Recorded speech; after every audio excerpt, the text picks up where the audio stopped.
should be negotiating the salary.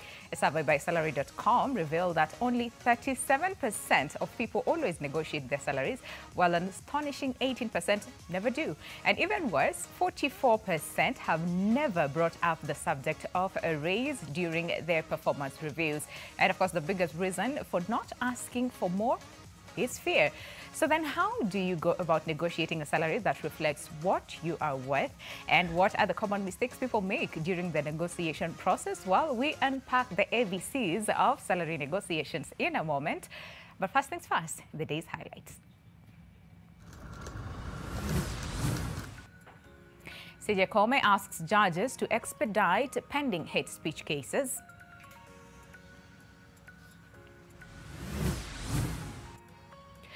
MP sues to stop IEBC from hearing her vote rigging allegations.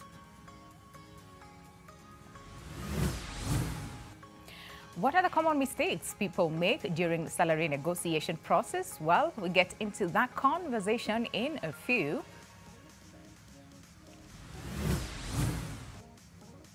And the United States warns the UN of Russia's plot to kill Ukrainians.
Now, I know most of you, that question of, so what is your salary expectation? That is quite a question that so many people do not want to hear, or you dread that question.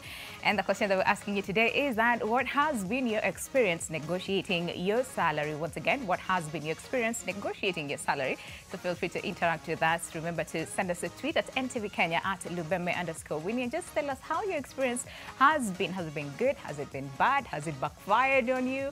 We just want to understand what your experience has been as far as negotiating your salary is concerned. And of course, we'll also delve into that conversation in a moment.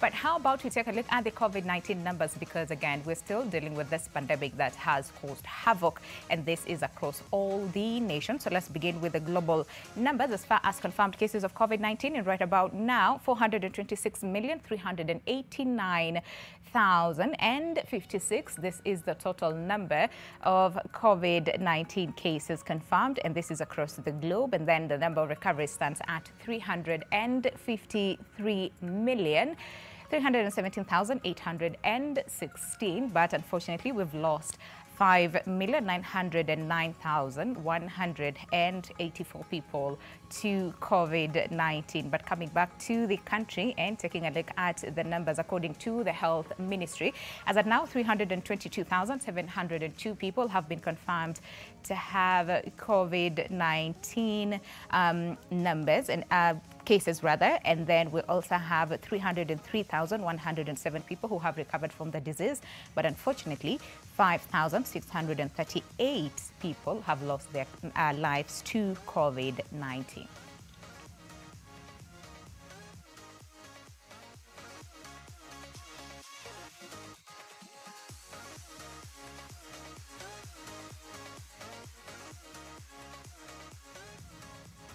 Right, and as the conversation of the day, it's all about salary negotiations and what are some of the basic skills that you need to have as far as salary negotiations is concerned. And I know the biggest question that people have is that does the potential employer expect you to actually negotiate? So what we're asking you today is, what has been your experience as far as negotiating your salary? Once again, what has been your experience negotiating your salary? Feel free to interact with us at NTV Kenya, at Lubembe_Winnie. Remember to use the hashtag YourWorld.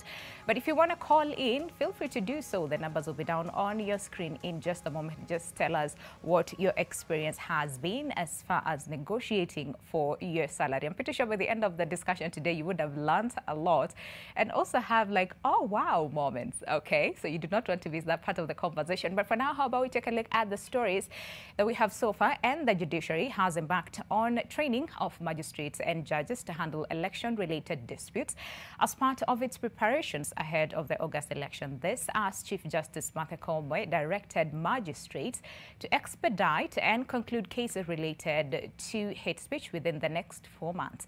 Gabriel Kudaka has more.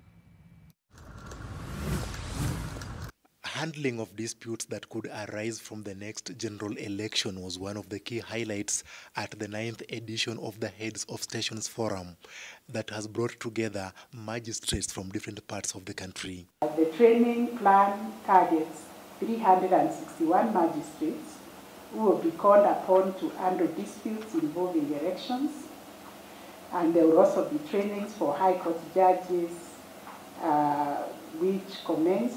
which have commenced, while those for magistrates will be organized in 9 regional cohort sessions, running from the 9th March to 20th April 2022. Delays in handling hate speech-related cases also came to the fore, with the CJ directing the magistrates to expedite and conclude such cases within the next 4 months. The Chief Justice would later head to Eldoret Law Courts for the official launch of Small Claims Court to solve financial disputes below $1 million shillings. People used to file a claim for 50,000. It takes you 3 years, and so you give up because why will you have to come to court for 3 years just to claim 50,000? So this court, within a period of 60 days, which is 2 months or less, you'll be able to recover your money. And therefore, it is going to be so good for common mwananchi, for small business people, that have relationships and, they have issues here and there, be it mambo ya kudaiana na mambo kama hayo. When you go back to the registry, out of the 24,000 you talked about on Koyam, you will find so many that are below 1 million shillings, a claim, a debt, a business, commercial matter below 1 million shilling. And the judges here will transfer those files to the Small Claims Court, isn't it? 11 similar courts have been rolled out in different parts of the country to ease the backlog of cases. The CJ ended her itinerary with the laying off of a foundation stone for Eldoret Law Court Complex. Gabriel Kudaka, NTV.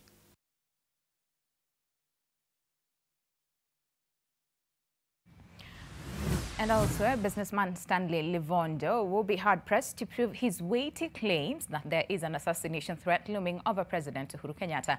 Livondo was summoned to the Directorate of Criminal Investigation headquarters Monday to give a statement to detectives about the utterances he made at an event hosted by Gatundu South Member of Parliament Moses Kuria. Ngina Kirori has the details.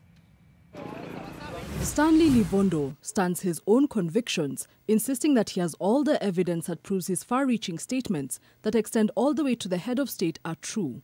Nimempatia habari yote, all the documents, kila kitu, ikwe verbal, ikwe telephone, ikwe satellite, all the images nimepeana.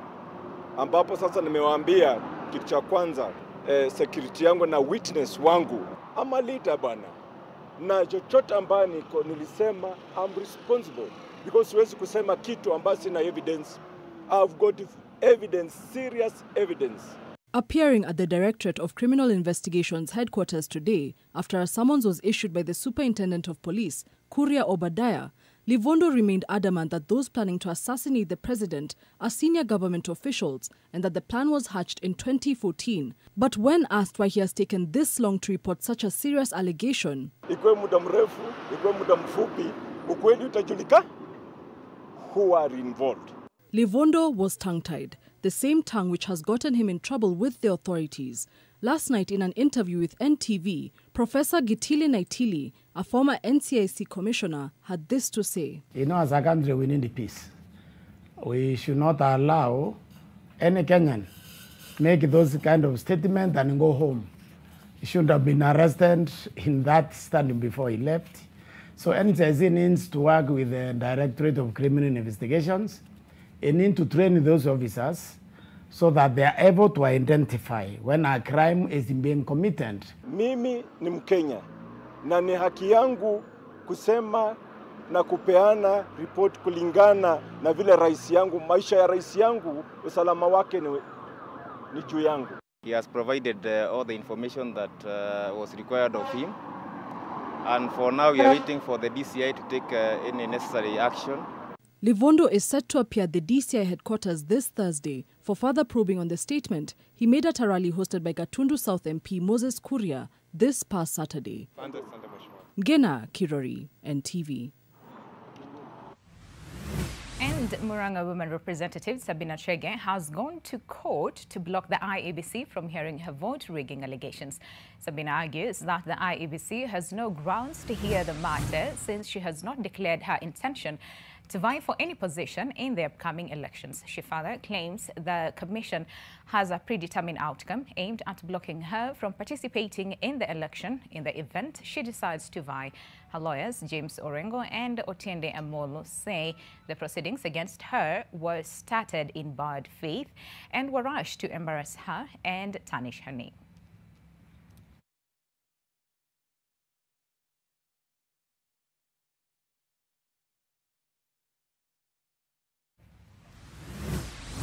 And elsewhere, residents of Kiptagich in Kuresoi South, Nakuru County, are demanding justice following the death of 3 people in an accident that is said to have been caused by a police officer. Residents say Saturday's incident has further sullied the fragile relationship between them and the police. Ruth Sarmoi has more. Sylvester Nangat's home is marred in gloom. The family is yet to heal from death's cruel sting. His life was savagely cut short in a road accident on Saturday. Nilishangaa nikisikia mtoto wangu ameaga kwa ajili ya ajali ya barabara. Sylvester, who was a motorbike rider, was carrying a passenger when he was hit by an oncoming lorry that seemed to veer out of control a few kilometers from the Kiptagich Trading Center. He and his passenger died while receiving treatment at the Tenwek Mission Hospital. According to witnesses, a police officer who was on board the lorry was in a heated argument with the driver, who then lost control of the vehicle. Fika barabara mahali ambayo wangelekea police station, driver naye akakataa kuchukua hiyo route ya kuelekea police station. Wakang'ang'ania steering. Harakati ya kung'ang'ania steering, wakakutana na hiyo kijana. According to the police, the lorry driver had caused a minor accident, forcing the officer to board the vehicle to compel him to drive to the police station. Mwenye lori wakati alifanya hiyo ajali alipotea. Baadaye tumepata ripoti jana ya kwamba likimbizwa juzi usiku kaka akiwa kwa hospitali ya Olenguruni. This incident has opened a can of worms over what Kiptagich residents term as continued harassment by police officers. Siku ingine hawa waliweza waliweza kushoot kijana mwingine pale. Siku ingine wanavuruta msichana Olenguruni. Yesterday, enraged residents staged a protest demanding for change in the police administration in the area. We want to tell our leaders, please, we will need sanity. This is our area and we don't, hakuna mahali tunaenda. Kama ni polisi, waliletwa Kiptagich, watuchunge. Sio kutuua. With the said officer yet to record a statement, the police have called on the residents to provide relevant information that may help with ongoing investigations. Ruth Sarmoi, NTV, Nakuru. Thanks, Ruth. And across the borders, the U.S. has warned the United Nations that it has information that Russia has lists of Ukrainians to be killed or sent to camps in the event of an invasion. Ukraine's foreign minister on Monday welcomed a French initiative for a summit between the U.S. President Joe Biden and Russia's Vladimir Putin, saying KYIV hoped it would result in Moscow pulling back its troops. Here's more. The Kremlin has termed as premature efforts to organize a Biden-Putin summit on Ukraine-Russia tensions, as matters have not cooled down along the common border. This is despite assurances by Russia that it has no plans to attack its neighbor. France has said that it sees a chance to resolve the crisis between Russia and Ukraine over Moscow's troop buildup over Paris' proposed summit between U.S. President Joe Biden and Russia's Vladimir Putin. France's Europe Minister Clement Beaune says that if there is still a chance to avoid war and build a political and diplomatic solution, then there is need to take it. Those efforts, as we've said, will be effective only if the Russian Federation is willing to de-escalate. Meanwhile, the United States has stated that it has credible information that indicates Russian forces are creating lists of identified Ukrainians to be killed or sent to camps following a military occupation. The United States and Western allies have estimated that Russia has placed more than 150,000 troops near Ukraine's borders in recent weeks. Moscow denies it plans to attack its neighbor, but is seeking a guarantee that Ukraine will never join NATO and that the Western alliance will remove forces from Eastern Europe, demands the West has refused. All right, and let's put a pause on that and focus on the conversation of the day today. And it's all about salary negotiation. And like I said earlier on, when you just think about the whole process of salary negotiation, it can be a very scary process. But before we get on with the conversation and before I tell you the panel that we have on set today, take a look at this video, which will somewhat give you perspective of what we'll be talking about. When you get a lowball offer and there's no way you want to negotiate, here's something you should try. First of all, call them. Don't email them. You want them to hear the sincerity in your voice when you say, first of all, thank you so much for extending me an offer. I'm really honored that you chose me. That's why this call is so hard for me to make, because unfortunately, I just can't accept the job at that pay rate. I'm really looking for something between blank, and that should be your walkaway rate, the lowest amount you could accept, and your ideal. And say to them, I don't want to waste your time. You deserve the right candidate at the price that you want to pay, but for now, I just can't accept this. If you ever change your mind, if you could find a way to pay me in my range, please let me know, because I would love to talk about it with you. But for now, I'm just going to have to pass. And I just wanted to tell you that personally. Thank you again for the opportunity and wish you the best of luck, because you're an awesome company. When you do this, you show your true character, but you also say that you know your worth. And a lot of times they'll go out and look for other people and realize you were the right person and come back to you with the rate that you need.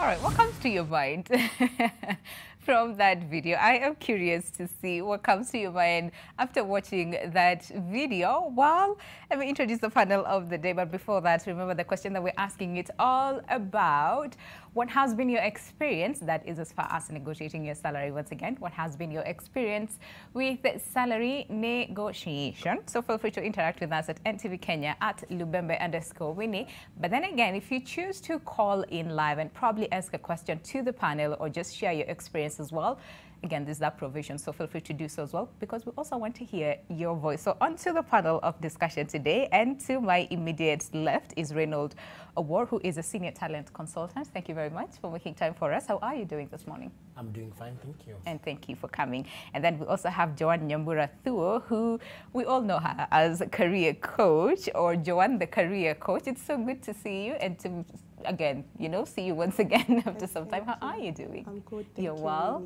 All right, and thank you for coming, Joanne. And we also have Kelvin Benson, who is a media enthusiast. Thank you very much for making time for us, Kelvin. How are you this morning? I'm fine. You're well. All right, thank you very much to all of you for coming. Now, that question, Joanne, there's so many things from the video that we got. And I'm pretty sure that there's some people watching and thinking, hey, number one, don't email them, call them because they need to hear your voice. And then number two, I cannot take this offer. Number three, have your walkaway rate. Number four, if you ever change your mind, like you're telling your potential employer, if you ever change your mind, and looking at that, you also do a lot of the same. As far as knowing your worth, and it's important for you to just understand what is good for you, what is not. If it's not working for you, then feel free to do so, right? Before we focus on all those things, because it can be scary to just think about it, right? Can we just understand, first of all, the job market right now? And especially in the digital era, talking about COVID-19 and Zoom meetings and Zoom interviews and all those things. And also why it is important for people to just, first of all, update their LinkedIn profile, right? What is the job market like right now? So, of course, things have, the job market has really changed post-COVID. You know, we've seen, you know, like so many people, number one, changing jobs, because then I think what happened during COVID is after people, you know, worked from home and, you know, they experienced that work-life balance, there are so many people who did not want to go back to the office.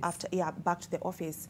And, you know, we've seen like that major shift. You know, I remember after, you know, 2020 and until now, so many people have changed, you know, changed jobs, moved jobs. So I would say, of course, the job market has, you know, really, really changed. It's not, you know, we can't say things are the same as they used to be, you know, before COVID. And that things have changed means then we need to pivot differently. Yes. I don't know what you think. Yes, Reynolds. And especially for the millennials and Generation Z.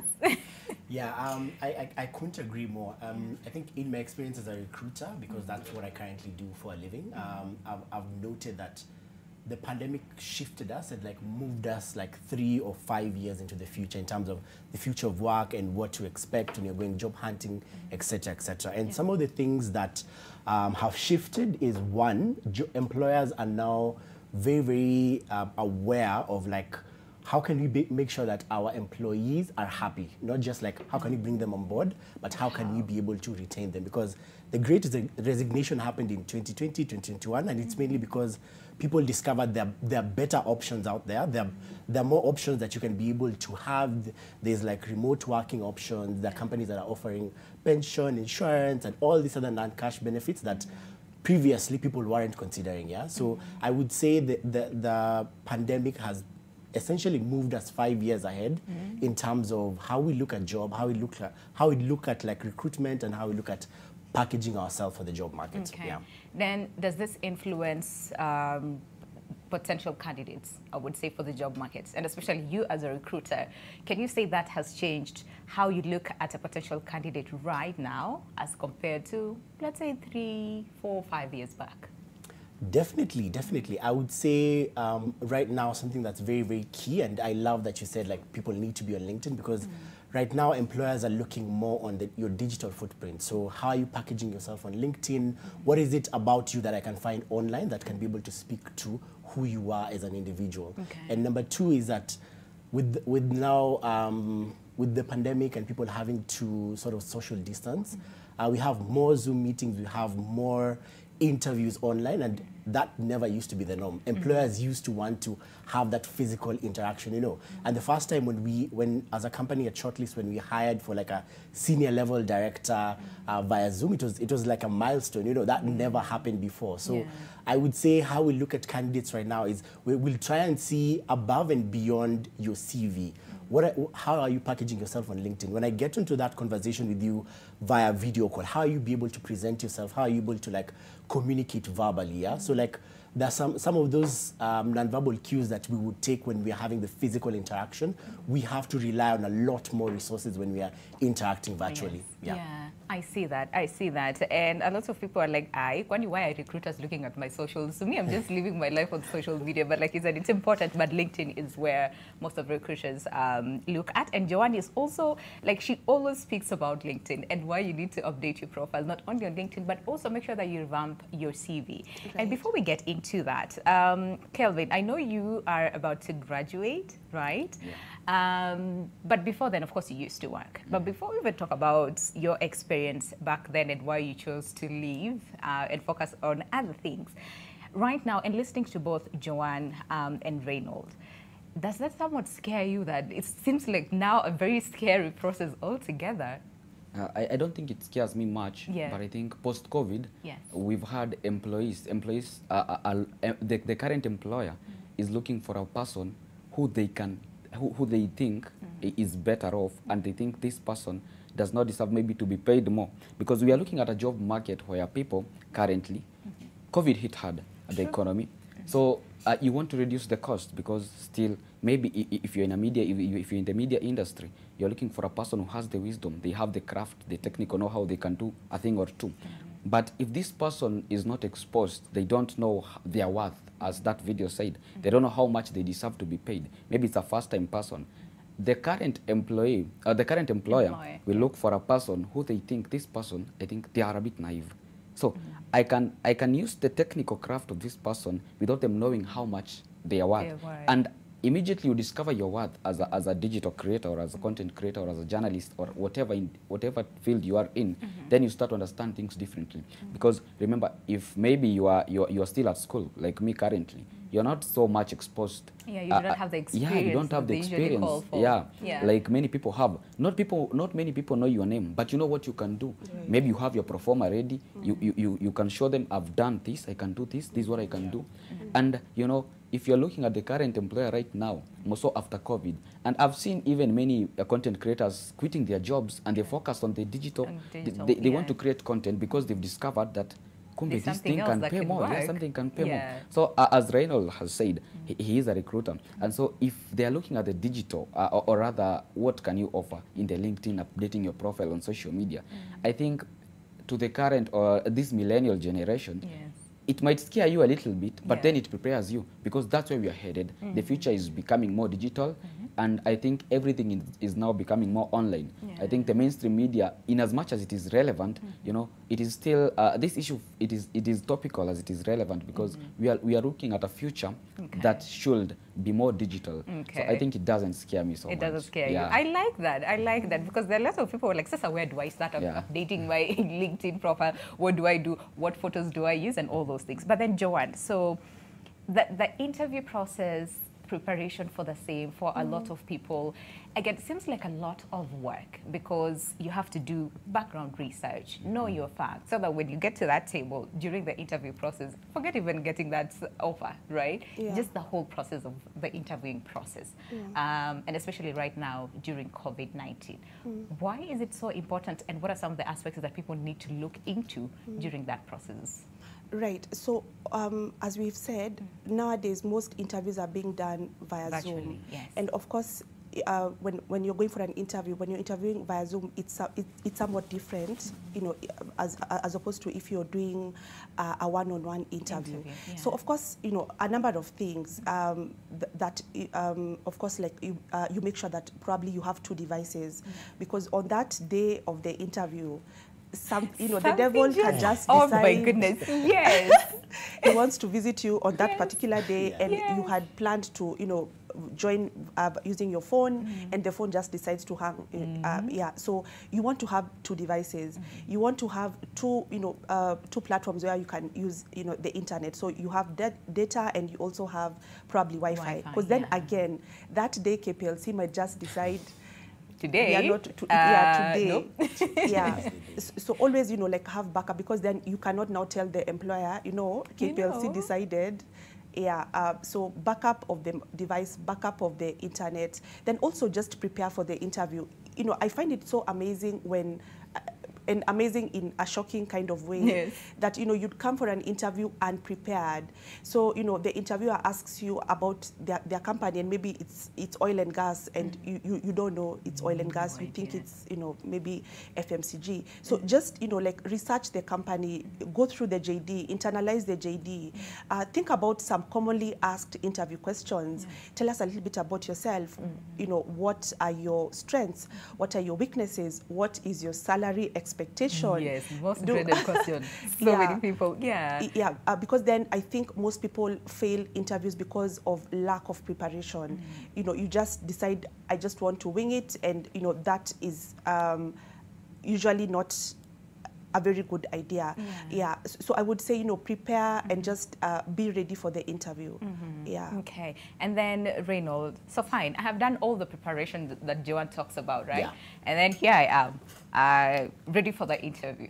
So you as a recruiter, what are you looking at? Aside from, like Joanne said, make sure you prepare well enough, do your research, do whatever it takes to make sure that you go to the interview prepared. So here I am. What else are you looking at? And especially when okay, fine, now interviews are done virtually, but fine, still, right? The first thing that's, you know, once the link is opened, what are you looking at? That's a good question. I would say, so to start, all employers have like a list of criteria that they're looking for. So when you read the job description, as Joanne has said, like preparation is key. Very important. So when you read the job description, you'll be able to sort of have a top line idea of what they'll ask. So the first 5 like requirements are usually the hard filters. So I would say familiarize yourself first with the job description. What is the job description looking for? And then try to align your experience as close to the JD as possible, and then ensure that you're coming into that interview well prepared. So me as a recruiter, there are a couple of things that I look at.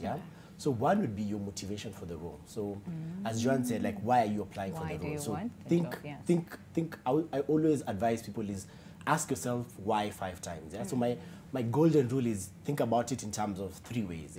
The why, the what, and the how. So why is like, why are you applying? Why this company? Why this role? So why? If you can answer that question 5 times, then you move to the next bit of it is what? What am I bringing to the table? What are my skills and experience? What are my expectations? What can I actually gain from this role? And then how? How can I now be able to merge what I'm bringing to the table and what the company is looking for, so that by the time you're coming to a conversation with me as a recruiter, I can be able to tell you have very good grasp of the material, you understand the company, and you're able to communicate. So some of the top things that we look out for is communication. Are you able to articulate what you've done in a very structured and concise manner? Number 2 is how familiar are you, or like how motivated are you to apply for this job? Like, have you been able to align your skills and experience to what the organization is looking for? And then number 3 would now be the other criteria that has been outlined. So any technical skills that we're looking for, and probably also number 4, which is very, very important, is usually culture fit. So are you actually a fit for the culture, that we're hiring for? So I would say motivation, what you're bringing to the table, technical skills, and the culture. What about like non-verbal cues, body language, or is that like more of a non-factor but still a factor? It is. I would say, to put it into context, I'd be looking at the kind of role I'm hiring for. So if I'm hiring for a sales manager, for example, I'm expecting you to come in with a level of confidence, being able to sell yourself, and being able to communicate and articulate yourself well. If I'm hiring for a tech role where you're more back end, I'll try to dig into more of what are the skills that you have, what do you do on a day-to-day basis.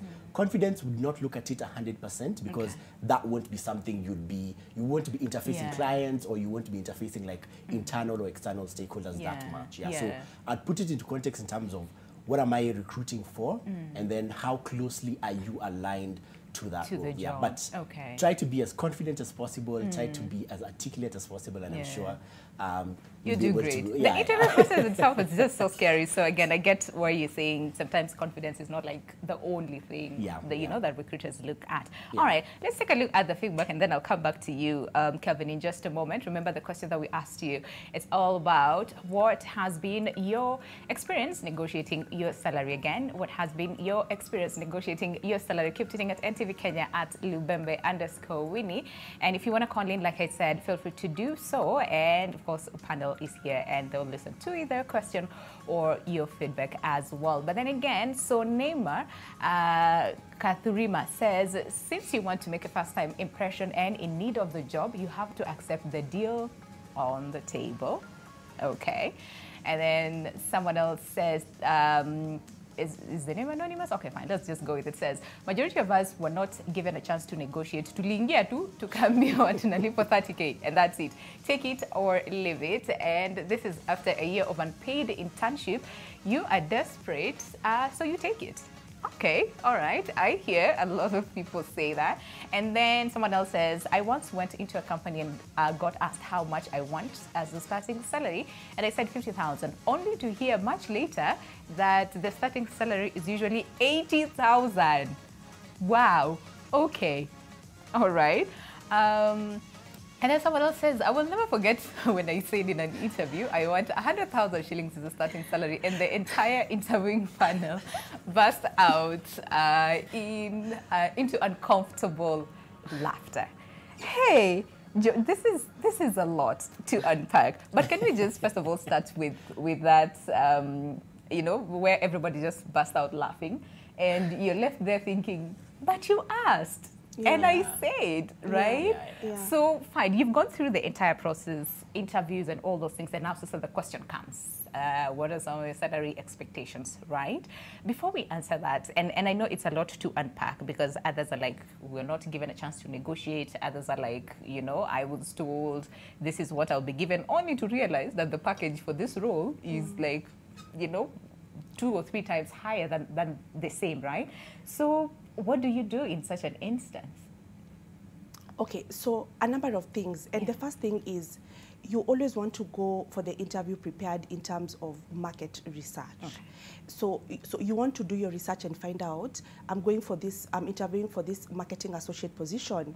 You know, what's the, what are people being paid in the market? You know, different companies, you know, how much is that role, you know, paid? Right, yes. So that then when you go in, you have a rough idea of, you know, what to say. Okay. So you have to do your homework. You have to do your research.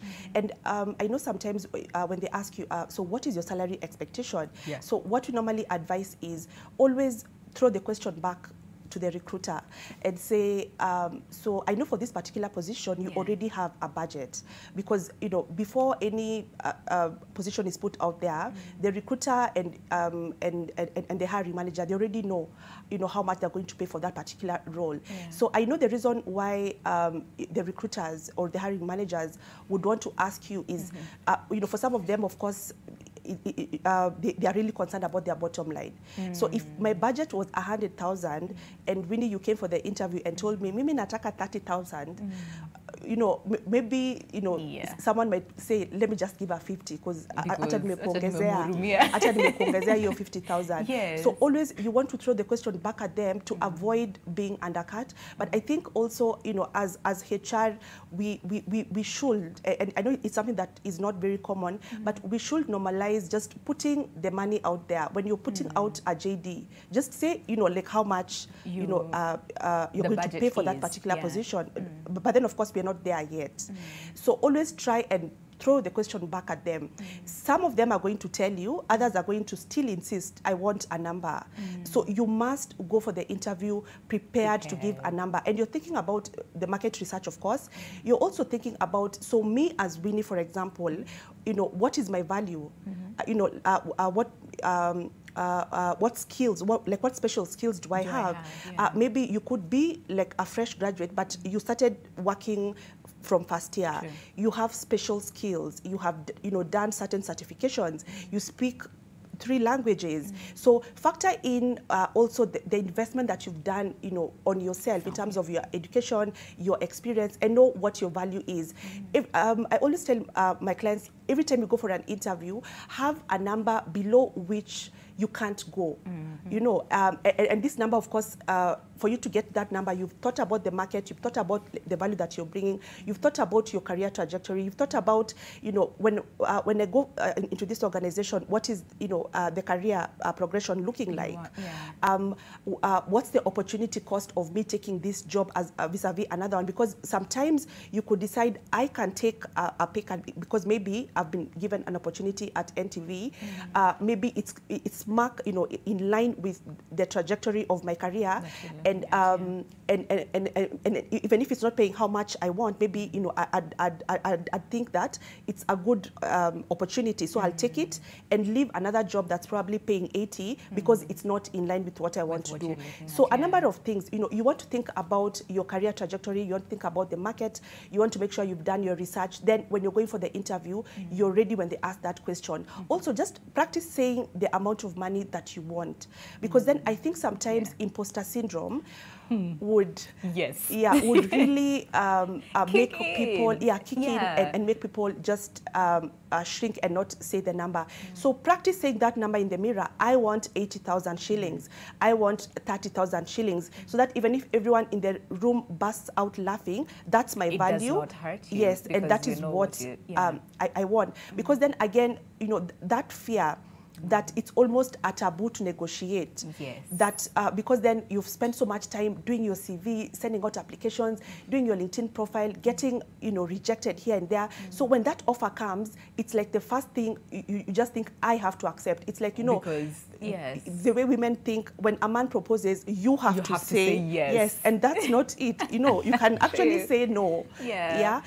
So think about your value. Practice your delivery, because then a big part of negotiating for your salary is how you you deliver the speech when you meet Ray on the panel. Yes. So when he tells you, like, for this budget, like the boss is, the budget is really tight, and we have 50, can you push back? Can you push back and say, okay, if you're not able to, maybe you went in saying that my expected salary is maybe 100,000, and then he says we only have 80. So go in with something else. If they're not able to get to 100, can they give you something else? Can they give you extra vacation days? Can you work from home? Can they pay for a certification? What else can they give? They offer? Okay. And then the last thing, the last thing, when you think about the number that you want to say, always add something so that then you're able to negotiate. So if you want 50, always say 70 to give room for negotiation. Because then also the employer would always give a low figure expecting you to negotiate. So he says he gives a low figure, so you need to give a high figure, and then now you guys can meet somewhere in the middle. But then again, there's someone who said, but as we were never given room to negotiate, the feedback, they were like, you were mekuja, and then you're told, so this is what we're going to give you, right? So in such instances, then what do you do? Because it's like there's no room for negotiation. Either you take it or you leave it. And then again, like Joan said, maybe you've seen a lot of, rejection emails. So you're just like, what? At least that's our mediator. At least they have offered. So in such a situation, what do you do? That's a very awkward situation to be in. But I would say first thing is, have you brought up the conversation? Because the person saying that, it might be you are waiting for them to ask you whether they want to negotiate, and they'll never ask you. They expect you to be, as she said, the employer will expect you to negotiate. So if that conversation hasn't come up and you're discussing salary, you could politely, like the video said, politely ask whether there's room to negotiate or there's room to have a further discussion on the same. And when you're entering that conversation, I would say is, one, as John said, research. So if you come into that conversation knowing, okay, I'm going to apply to work in EABL, and I was in probably, let's say, Kenya Breweries before. And at KBL or at Qual, they used to pay me 50K for the same position, and here they're paying lower. If you come with that statistic that this is what someone at my level in this company is making, then that gives you a bigger, it gives you more leverage. So do research in terms of websites such as Glassdoor, PayScale. Do research with people who are also in your net, in the same position in another company or in the same company as well. And number 3 is also just ask around in terms of people who have senior positions in your family. You can have an uncle somewhere who's an MD, or he's a manager somewhere, or an aunt somewhere who's a branch manager, who might be able to tell you, hey, for that level, this is what on our end we get paid. So try and benchmark with this. So doing as much research as possible gives you an upper hand, and then trying to probe that conversation. Don't just accept. Try and see whether there's that room to negotiate. And as John said, always go in with the offer that's higher, so that you can, so that you can give that room to negotiate. Okay. All right then. So very quickly, so do you also judge people based on the figure they quote? Because again, doing like a lot of research as far as, you know, negotiation, how you go about it, what do you even say when negotiating? There's someone who says, don't quote a figure. Because once you put out a number, that somewhat locks you. So you're like, so then what do I quote? Do I not? What do I say? It depends. It depends as well. So I've had experience recruiting across both like East Africa or West Africa as well as Southern Africa. And the narrative doesn't change. It's literally the same. Yeah. So when you go into that conversation, I would say, as she said, try and probe the recruiter and see whether there's flexibility to have the budget before you actually start quoting any figure. More often than not, as recruiters, we try to position you for like success. So in my very first interviews, I always ask someone what their expectations are, just to get that out of the table, just to make sure that as you progress, you don't go through a 2-month process and then at the end you find out you're not even coming in within like the range that they're looking for. So try and probe. If you can't, then give a range. Give a range and always leave it as but open to negotiation. Okay. I hear you. But we also, yes, also finally to answer your question, yes, we do judge someone by how much they quote, because it tells us how much research you've done and how you value yourself. Yeah. So yes. Okay. Now, Kelvin, and I think someone also pointed out an aspect of internship, and they were like, this is what we'll give you, and then that's it, right? You are interning at a company, and of course, at some point you had to leave, right? So can we just understand how you got in and what was the experience like, and before you left? Because I know we have like, what, 2 minutes to go on a break. So I'm like more of a content creator, a journalist, a reporter. So I'm doing a video which I upload on YouTube. Apparently, I'm just doing it for fun. And then someone sees it. So they comment, you have a great voice, you can do this better than... I'm like, thank you. So it reaches a point where someone has seen that video and they want your services. So they are calling you.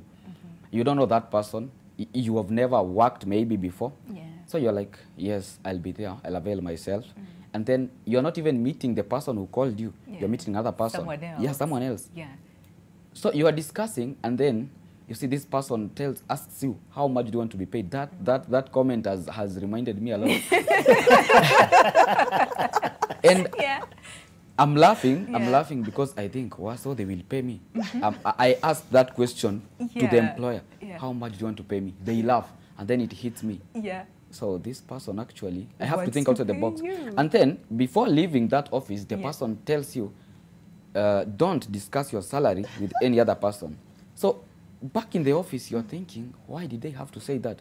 So it reaches a point now, you've worked, you've given your services, you are working, you have the craft, you know what you're doing, you're waking up early, maybe you're using even your fare, that person is not doing anything. And then maybe 13 days into the job, you're like, and bro, we talked about something about the salary. You pay me. Yeah, so how are we supposed to go about it? Then they tell you, our schedule is busy, the CEO, the boss is busy, so, but you will talk to them in the next like 9 days. So we already 13 days have worked. You're telling me of 9 days. We are the 22nd day of the month.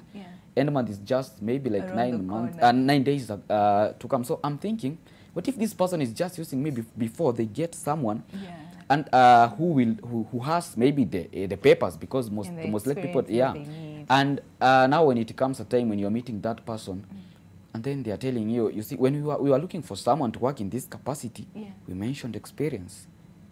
You have the craft, you have the know-how, you have no experience. So they are like, I'm giving you this chance, you are working, it's like I'm training you, and then you're getting this experience. So in as much as salary is concerned, I'm giving you exposure, and you're left there wondering. We've had a lot of that. Exposure, I've been using my fare. I've come from maybe far. And you know, this is a very eye-opening or even mind-opening conversation we've had, because for most millennials, they never thought of what you've said, maybe quoting a figure. Many people never even thought of maybe researching about maybe the kind of the amount you want, because even if you are starting, you want a job, you maybe you can quote something. You can say, I want this amount. So it reached a point where this is a break. I feel like I'm tired. Yes, I can do this, but now let me just quit respectfully, because I've tried. The boss or whoever you are referring to as the boss, you know, is a person who has contacted you. And you never met them. You are like, this person is a senior. Okay. And they want to show you that, yes, I'm the senior. There are people who are like that. Yeah, it's the world. So apparently it reaches a point where you feel I'm at my breaking point. So I cannot just continue like this. Let me now quit on that. Maybe focus on the digital platform or even try a different thing. Okay. When we come back from the break, we'd want to understand, you know, the route that you took and how was it for you. But there's something that you said that I think is very, very important. I think Joan and Reynald will respond to. And that is the person called and said, we will pay you. And then once he gets into the company, it's like there's a bit of a game, you know, but it's not exposure. First of all, you didn't have any experience. You see, so in such a case, do you feel like sometimes the recruiters, when someone leads someone into, okay, not recruiters per se, you know, lead someone into a job and then, you know, leave them out or leave them hanging? And we'll answer that after the break. So keep tweeting at NTV Kenya at Lubembe_Winnie. And of course, the question that we're asking you is, what has been your experience negotiating your salary? So see you after the short break.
All right, welcome back. Glad you're still with us. The show is Your World, and today it's all about salary negotiation. And how do you go about it? What do you even say? First of all, do the potential employer expect you to negotiate? To which the panel said absolutely yes. So make sure you do your research very well and understand your worth, and then also be confident when you're quoting your figure. But as far as the question, what has been your experience negotiating your salary? Let's hear what you have to say. That is the question that we're asking you today. What has been your experience negotiating your salary? And Shijia's Zhuang where says most companies there is no negotiating. They give you the figure and you either grab it or die of poverty. Very bad situation here. Okay. And then someone else says, this is Elisa, says, because I have been jobless for quite some time, I just give in. All right. And then someone else says, this is Bote Daniel, says, instead of salary increments, our employer decided to give us more days of maternity leave and paternity leave. Okay, all right. And then someone else says, where I work, it's tough. You are in the same department doing the same job, and sometimes you find yourself working more, but when it comes to salary, more are paid, some are paid double or triple what you're paid or what you get. Okay, all right. So such a situation again, what do you do and how do you even know? Because again, when it comes to equality, of course, in this day and age, where it's like, can we just get equal pay at the very least? Okay, but then again, for those cases where it's like you either take it or leave it, someone says, I did not have to negotiate because I've been jobless before, and this is the offer that came, and me, I'm like, you know what, let me just grab it and run with it. Is that a smart move?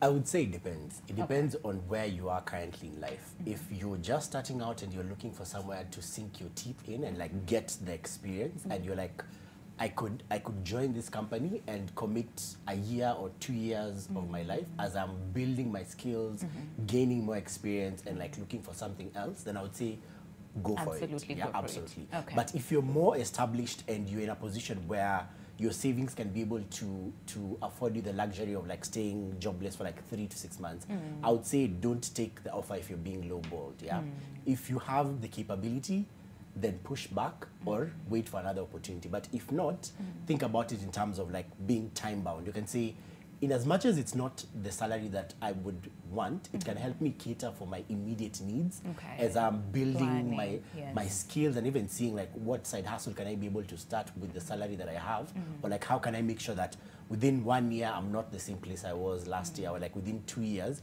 I'll have already left. You know, the challenge that sometimes job seekers have is that sometimes you've been in the job market for so long that you jump on the first opportunity without thinking like long term. You don't make a plan. Yeah. So I would say make a plan and stick to it. So it's either you're planning this is a 2-year stint or a 1-year stint and then I move, or you're planning, yeah, this is too below what I can take. Let me just survive on my savings and apply for other opportunities. Yeah. But you see, I think there's a pressure of, yo, kuna corona, eh? There's so many people that were laid off. Maybe I'm better off because I'm being offered, you know? So you feel that pressure to take it.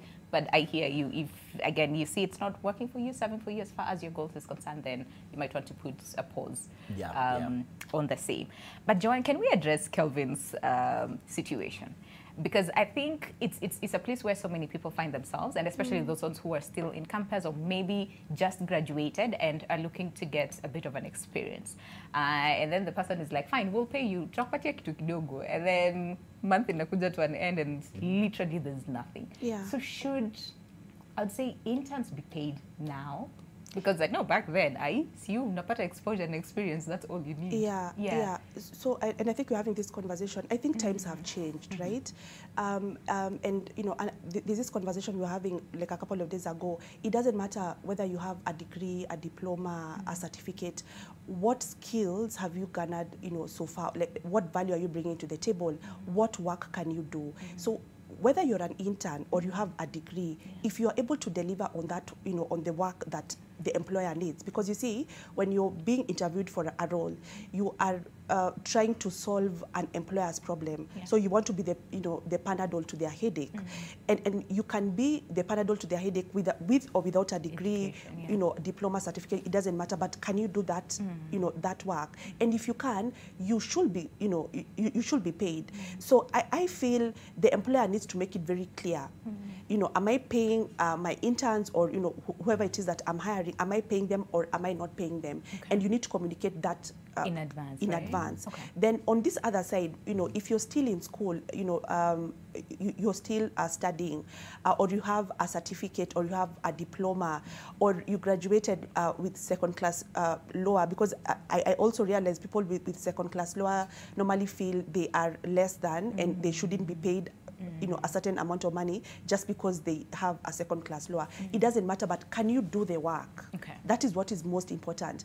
And if you can be able to deliver on the work, then you are valuable. You know, there's something that you're doing and you need to be compensated for it, unless you just want, you know, to give your services for free. But I feel, you know, times have changed. There are certain skills that, you know, right now you can get paid for, and you do not need a degree, or you don't need a diploma, or you don't need a master's or a PhD to deliver on certain jobs. And those jobs are actually readily available. So let's not just say, just because I don't have my degree, I cannot look for work. You know, just because I don't have this certificate or this diploma, I cannot look for work. I know of people who've just finished Form 4 and they're able to take photos and videos and do social media management, and they're being paid good money. For the same, Yes. And others never even went to school, but they're really, really good at what they do. Right. So again, I hear you. I hear you. So Kelvin, we'll give you something. And when it comes, you cannot see, number one, the person who called you or even the bosses to just have that discussion of, but you said this is what you will offer and all those things. So in this period of time, right, what goes through your mind? What are you doing? You know, it reaches a point where now you think about yourself. Joanne has mentioned something about what you're bringing to the table. You know very well what you're bringing to the table. maybe you have your pro forma ready. I can do this. This is what I've done. So this person can see what you can offer. And then now your mind now starts to think. You're thinking, yes, I'm a first timer in this, but I think I'm better off. I can do something. And then sometimes now it reaches a point where you're desperate. Desperation is what makes many millennials accept the deal on the table without even negotiating. Sure. Someone has said that they are just told, they are given a figure. It's either you take it or leave it.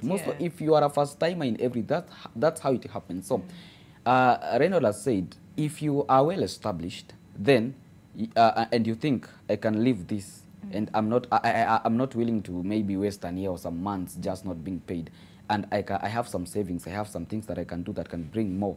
So you can take that path. And still, if you think, well, maybe I don't have the experience. That's what I thought. I thought I don't have the experience, so maybe I can just try for a month or two. And maybe try to create something for myself.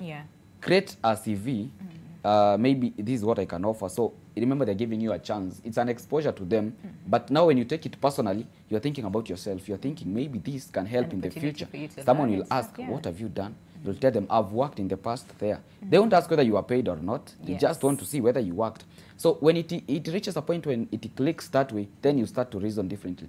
And you know, when it came to me now, I started thinking, well, you know, we can't play this game of cat and mouse every time.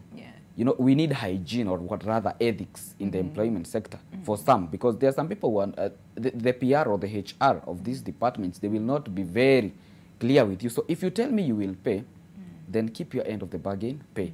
If you won't, tell me at the beginning. So when I'm coming there, I know maybe you're offering lunch or not. I'm using my bus fare. Maybe you will return, or if you won't, I'm okay with it. So if I'm to accept that deal, knowing those conditions, I'll be okay. But if I come with expectations, you know, if you expect, and most people will tell you, expectations cause people to be disappointed. So I expect you to pay me, expect you to give me something. At the end of the day, 1 month. 1 month later, 1 month later, nothing. So you are disappointed because you expected something. So it will be better off if someone is to tell you what will happen. So the path that I took, so I decided, you know, this thing cannot continue like this. How long did you stay? For a month? A month and maybe like 9 days. Because okay, we'll put a bonus. Now, you see, even when you're paying rent, most people don't pay exactly on the same date. You have to chase too. You are thinking, let's see how it goes. So people wait for a phone call. Hey, you haven't paid, you haven't renewed your subscription on the Wi-Fi. Oh, really? And you remember. So that's what I'm doing. I'm trying to see, let me see whether these people can reason with me.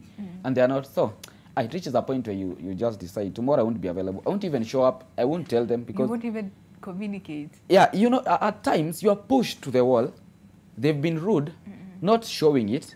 But you know, someone will tell you, wakufukuzaya kwambi toka. They won't chase you, but you will see, this person, I think, in as much as they're taking advantage, maybe their schedule is busy, but send someone. Okay. Talk to someone. All right. Joanne, I know there's a lot of pressure to, number one, an image, right? Because again, employer, for instance, at the place where he was interning, there's that aspect of then professionalism, you know? Because I feel this is something that a lot of people might be pressured to do, and that is, as you're not paying me, I see mini intern. Tomorrow me I'm not showing up, and then that's it, right? So then what does that say about you as a person, and does it somewhat affect your chances in terms of professionalism, ethics, and all of those things? Does it speak a lot about you? Okay, so first of all, I need to say that without giving out my age, I think Gen Z, he's a Gen Z. Yes. Yeah.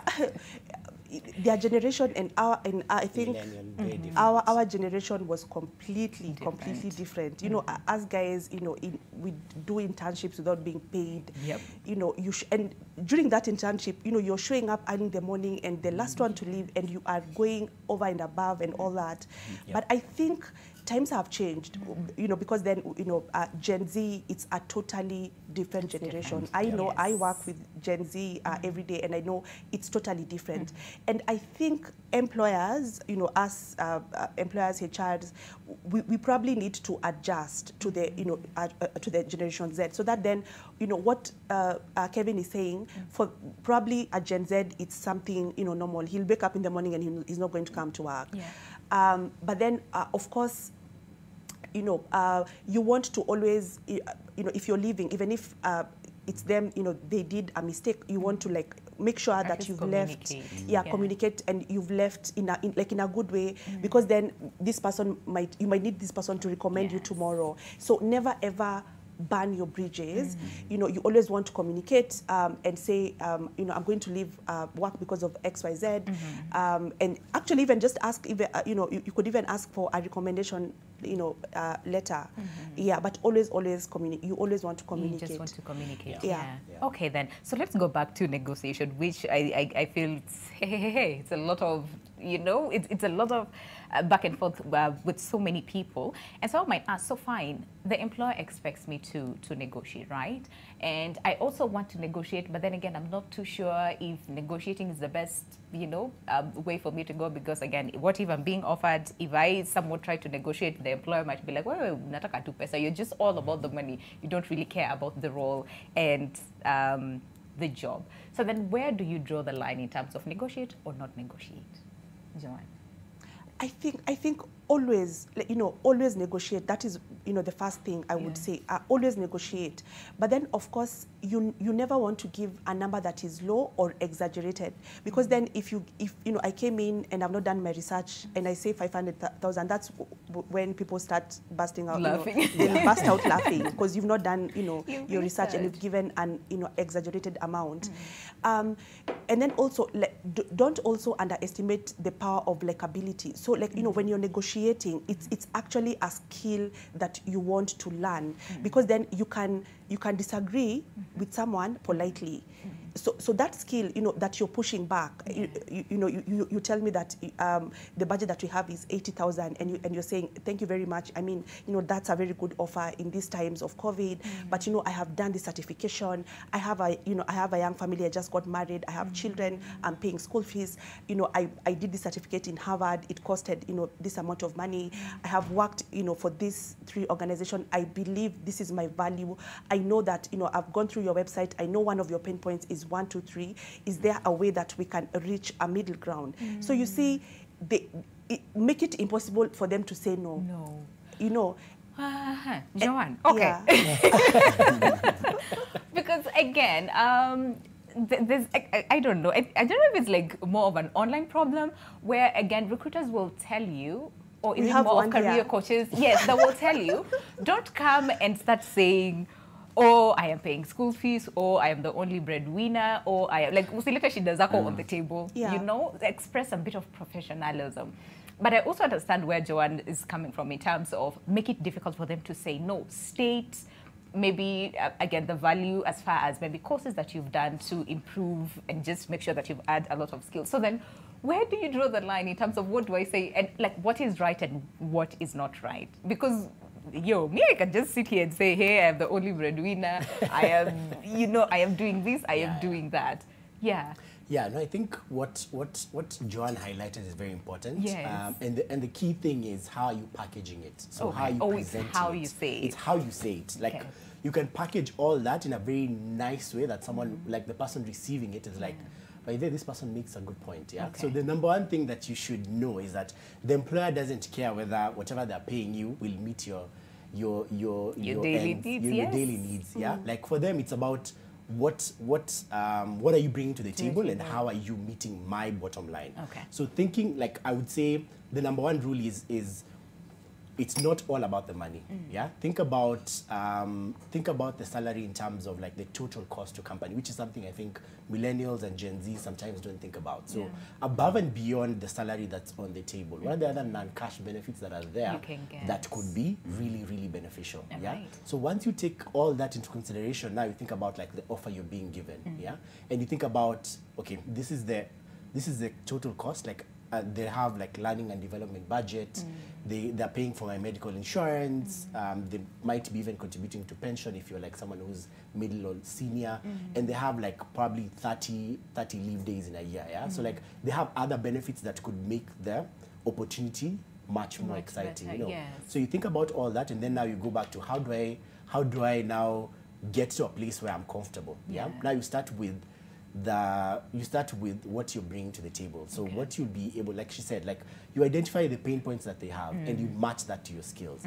You try and just, it's a conversation, try and be as authentic as possible. Like don't just go there with a whole list. I think there's this what I want. thing that we usually have, especially like candidates, where you see the employer, like they're not human, you know, to you. It's like they're this big, I don't know, you know, so you're even scared to just talk and say, hey, these are my expectations, this is what I was hoping to get, and can we meet in the middle? Sometimes you freeze during the process. It's a conversation. I always say, like, when you're in that interview stage, it's like dating. You're trying to, like, they're trying to find out who you are and what you bring to the table, and you're also trying to find out the same. So, like, you're on equal footing, and sometimes because of desperation, you might not be able to see it that way, but that's how it is. So once you've been able to present your case, like, these are the pain points that I'm coming to solve for you, but above and beyond that, I also have like bills that I need to cater for. I would love to take 100K, but I have a mortgage that I'm furnishing, so it'll be very difficult for me, you know.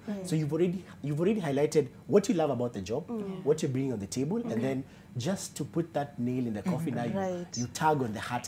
Like, I would really love to. Like, like that video that you played, I loved it. It's like, I would really love to, but like, I have XYZ, and I'll feel a little bit like pressed if I take it at this stage. Is there an opportunity to negotiate? You know, and I've helped some of my candidates also have those conversations with our clients, because at the end of the day, we're looking for a win-win. The company wants to hire you and you want to join. You just want to find yourself. Like, how can we get to that? Both of you are, you know, you can agree. Are happy. Whew, okay. It sounds so easier said than that. You know, I'm sure lots of people watching are like, well, if only it was easy, you know. That's why you need a career coach. Right? And that is why Joanne is here today.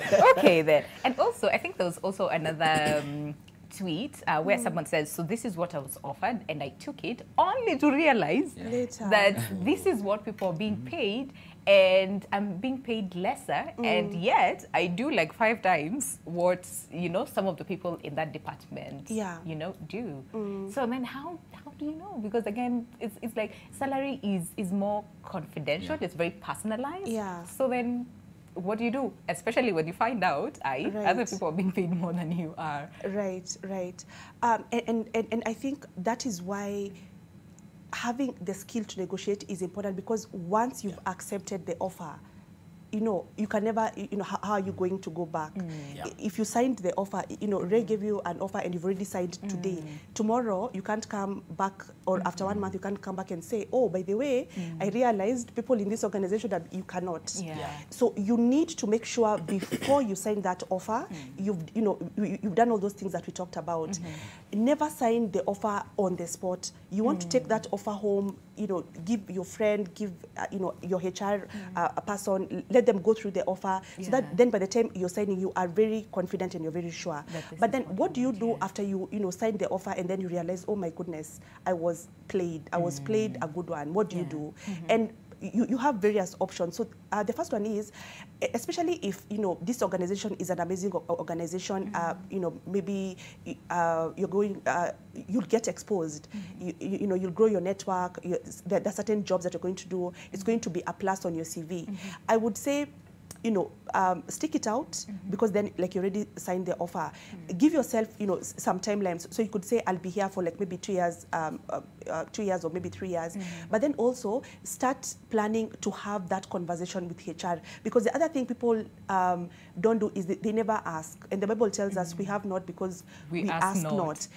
After 6 months, and especially if you're a high performer and you have tangible results, you know, I always advise people that record the, you know, the things that you do, because then sometimes we forget. You could, you know, have achieved so much, but then you just forget. So record those things, write them down, so that then when you're going to ask for a raise, because that's the other thing I normally encourage, don't be afraid to ask for a raise, especially if you have, you know, the tangible results. You can say that maybe you had as a digital you know, marketer or a social media creator, and you can say that I've grown, you know, this page from 20,000 followers to like 100,000 followers. This has resulted to, you know, more profit, you know, margins, you know, be able to justify, you know, your ask.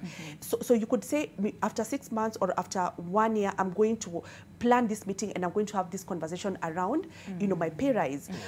So you could decide that I'm going to stick it out, I'm going to work extra hard, I'm going to record my achievements, and then after some time, I'm going to ask for a raise. Okay. Or, you know, you could decide then it's time to revamp my CV again, time to revamp my LinkedIn profile, time to put myself out there. Of course, there's always that question for why are you leaving this job after 3 months, which is a hard one now you'll have after to. a warrant. Okay. Yeah, John, before we continue with what to do after, we have a caller on the line and we don't want to lose them. David, good morning. David, are you there? I'm there. All right, good morning. Thank you very much for calling us. Do you have a question? Yes, I have a question. Go ahead. Yeah, this is my question. There's a time I went to the interview somewhere here in Nairobi, and then I was asked about my expectation. Okay. So I gave my expectation. I said that since you had advertised for this position, you have a budget about this position. Yeah. So I said, since you have the budget, you should pay me up into your budget. But now the problem is, they keep on saying I should give a specific figure. So from that day, I'm still waiting for 3 years. David, we're sort of losing you. So they urged you to give a specific figure. Yes. Okay, and then? Yeah. So I'm still looking for the call-up now. Okay, all right. 3 years. It's 3 years. Yeah. Did you accept the offer, or did you give the exact figure that they were asking for? They were asking for the specific figure. And you gave them? No, I didn't give the specific figure because already I had told them about the budget. Because if they had advertised for this position, they have the budget of the position. So I didn't give the specific figure. So I just said that because we have that budget, the amount of money that I will need you to pay is according to the standard of living in the town of Nairobi. That's very expensive. So from that time, they laughed a bit. They laughed in the interview. Up to now, I'm still waiting for the call. It's now 3 years. I don't know what happened. Oh, it's 3 years since you heard from them. They never got back. They never called back up to now. Oh, I hear you. Okay, all right. Yeah. Thank you very much, David. And I'm pretty sure there's a lot of people who find themselves, you know, where they're like, yeah, I didn't hear from them anymore. Yeah. Why is that? It's usually because of a couple of reasons. Yeah. I would say one might be the person was not a fit for the role. So it might just have been you are not a fit. Or number two could be you're coming in at a budget that's higher than what they have on the table. Yeah. And that's why having follow-up conversations is very important. When you see it's been 2 weeks or 3 weeks and there's been no communication, you could just send a follow-up email and try and find out whether you could jump on a phone call. I always advise all candidates who go through me, like, send a follow-up email in case you don't hear from me within 2 weeks, because sometimes also hiring managers can be like reviewing 500 applications a week. So could be they were not a fit, so someone just forgot to send a regret, or the budget that they quoted was higher than what they currently have, and they just decided to go with someone who was within their budget. But David says, he said, listen, there's a budget that you've already put up, and that's okay with me. They never got back. Yeah, you could find, there could be like I always say there's tons of reasons why recruiters haven't gotten back to you. And the ones that usually stand out are you are not a fit, or they got a stronger candidate. Other reasons could be the hiring process was put on hold. You might find that the company strategy changed and they no longer needed that role, so they had to put it on hold. You could also find that the person who's making the hiring decision is on leave. They've gone for paid time off for a month. So like you don't hear from them, and then by the time they come back, their priorities change. I mean, if no one follows up, it just falls through the cracks like that. So there are tons and tons of reasons why, but the common ones are usually either you are not a fit, or they found someone who was a closer fit to a stronger candidate. Okay, all right. So Joan, we have like 3 minutes, and then when we come back from the break, then we'll hear. So Kevin decided, you know what, thank you very much, really appreciate the opportunity, but I need to go out, right? And then, so what are you doing now, and is it working for you? But before that, Joanne, so fine, sign the deal, and then realize, by the way, I'm doing like 5 times the amount of work, but someone who's doing a little bit lesser, they're getting much, much more. What was the second option? Yes, so record your achievements. So be very intentional about being a top performer, you know, be an extra miler, because it's going to be very difficult when you come and ask for a raise and you have nothing to show for it. You cannot go and ask for a pay raise with the reason that other people are being paid more than you. That's not a reason. So it has to be results. So what have you done, and you know, what tangible results do you have, and have you recorded these that, you know, and then bring those when you're asking for the raise. And then of course, think about the timing. When you ask for this raise. So you cannot ask for a raise and you know very well your organization lost a big client. They're in the middle of a merger. They've, you know, maybe they've just been taken to court. So timing also is, you know, really important. And then of course, you also want to think about, is this organization you know, like a good fit for you in terms of your own personal career trajectory, which is something that most people never think about. Because then again, staying in that organization might not be the only solution. You could decide that, you know, it's time to revamp my CV, revamp my LinkedIn profile, look for Joanne, do an interview preparation session, set myself up for success for another role, and start putting yourself out there. So if it could be that this job is, you know, in line with your strengths, your skills, your passions, your trajectory, but then again, it could be that it's not. So also, like, looking elsewhere is also not a bad idea. So you actually have options. You just need to think, you know, which one works best for you. And then again, for those people who are like, me, I was offered and I was given, it's like either take it or leave it. So then in such a case, do you feel obligated to take it? Or what happens? And then for those people who are not given time to just read through the contract, understand what the contract is all about, you know, it's like you're given the contract, here it is, sign it, okay? Would want also to understand what do you do from that. And also, so fine, are there instances where negotiations just backfire, you know, on you? And then what do you do in such a situation? So we'll be answering those questions, but keep tweeting at NTV Kenya at Lubembe_win. If you want to call in as well, feel free to do so and ask your question away. Our panel is really, you know, able to answer all your questions. So all that is coming up after this short break right here on Your World. Stay with us.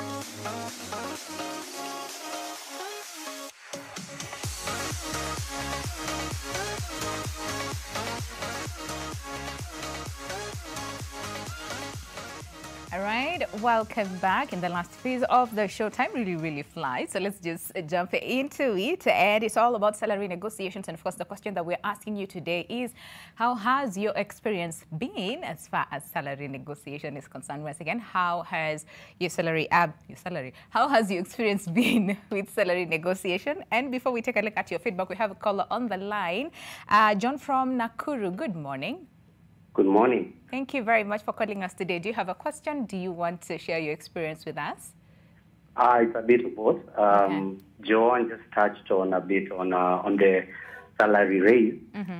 So my experience was or is I've worked for my employer for about 5 years now, and I haven't gotten a salary raise over that period. So what I decided to do, I revamped my CV and decided to apply to a competitor, you know, somebody in the same industry, just get an idea of how much I'm worth. So I did that, and, you know, when the offer letter came, it was significantly higher than what I'm getting paid right now. I've taken into consideration what the recruiter said in terms of the non-cash benefits. They don't pay my pension, they only pay for my medical insurance, which is quite decent, but you know, in terms of the tangible money that's hitting my account, the competitor offered me 50% of what I'm earning now. Wow. So how do I approach such a situation? All right, John, I hope that you've noted that. Let's talk to Muranga from Mombasa. Good morning. Good morning. Thank you very much for calling us. Do you have a question, a comment? Mimi naitwa Muranga, napiga kutoka Mombasa. Tazungumza Kiswahili watu wote waelewe, najua sisi tunapenda Kizungu sana. It's okay. Mimi nilikuwa nasema sio kama kuna kampuni sahihi ambayo ukiwa na shida zako, unajua wakati unatafuta kazi utafuti negotiate mshahara, unatafuta kazi upate pesa ya kukusaidia kwa sababu umekaa sana bila kazi. Mimi nilikuwa naona ile mambo ya negotiation, unaona watu wengi wanakosa kazi kwa sababu ya kutaka negotiation ya mshahara. Kwa sababu ya nini? Kuna watu wengi wamepanga line pale wakingoja wewe, wakati unaingia pale unafanya interview na kupata unaambiwa ungoje, unakaa, lakini utakuta at the end of the day anachukua mtu ambaye atakata negotiation. Kuna mtu yeye atamuuliza swali kule ndani kwa sababu ni siri yao wenyewe. Atasema mimi mambo ya negotiation nataka research, mimi nipe ile ambayo unanipa kwa sababu niko na shida. Mimi nipe ile ambayo unanipa kwa sababu niko na shida. Lakini wewe utakuuliza swali, ningetaka tukupe mshahara kiasi gani, unatasema ningetaka kwa table kwa sababu ni experience yangu nini na hii ni peni 100,000. Sasa wewe unatupwa nje. Anaipa huyu ambaye anataka mambo ya negotiation. Ndio unatosha kitu tunabaki nje sana ambao tunataka negotiation kwa mshahara. Okay. Asante sana, Muranga kutoka Mombasa. All right, John, do you want to take that? And then Reynold will also take it before we go back to Kelvin. Yeah, John. 5 years, 50%, whatever he is getting. So he's like, how do I approach it? Right. So the first thing I want to say, there are very few times when taking, you know, a counter offer, you know, is a good idea, because what I suspect might happen is, you know, once he's had a meeting with his current employer, they might give him a counter offer or not. So he wants, so John from Nakuru, you want to, number one, if you've decided, you know, this new offer is, you know, is better because of the reasons that you've stated, then you want to organize a meeting with, you know, your direct supervisor, because then it could be that he's currently working on some projects, you know, and he'll need to finish those. He's probably going also to have to serve his notice. Okay. My rule always is never ever burn any bridges, and that he is moving to competition. Of course, that is going to rub the, you know, the current employer in a certain kind of way, but the way he approaches that conversation, you know, that he gives them, you know, tells them in good time, serves his notice, hands over very well, that is going to be important. And then number two, also remember that should they come back with a counter offer, really be careful, because my advice actually always is, I'm very risk averse, like never take a counter offer.